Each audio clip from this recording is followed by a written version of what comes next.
పవన్ కళ్యాణ్ గారు మీరు అసలు ఆరాధిస్తూ ఉన్నారు. నేనైతే నాకు మీరు చాలా కాలంగా తెలుసు కాబట్టి చాలాసార్లు మనం మాట్లాడుకుంటున్నప్పుడు ఈవెన్ ఆఫ్ ది రికార్డ్ మాట్లాడుకుంటున్నప్పుడు కూడా పవన్ కళ్యాణ్ గారి గురించి చాలా గొప్పగా చెప్తారు మీరు.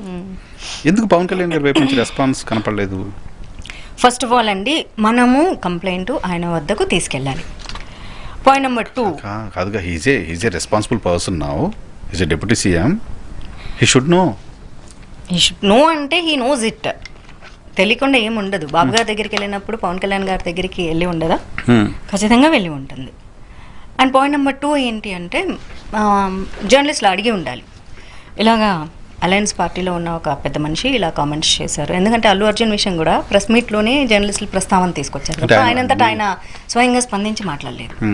మీరు ఎలా స్పందిస్తారు అని అడిగితే స్పందన తెలియజేశారు. అదే బాధ్యతగా జర్నలిస్టులు కూడా నా అమ్మాయి తరపున వాయిస్ తీసుకొని ప్రశ్నించి ఉండంటే బాగుండేదేమో, అప్పుడు సమాధానం వచ్చేది.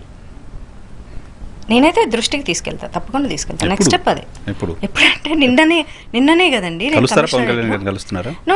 నేను కలవను Pawan Kalyan. Exactly why I don't want to meet in this situation Pawan Kalyan. నేను చాలా ఇంటర్వ్యూస్లో చెప్పాను అనమాట. పవన్ కళ్యాణ్ని నాకు పనిగట్టుకొని నేను కలవను.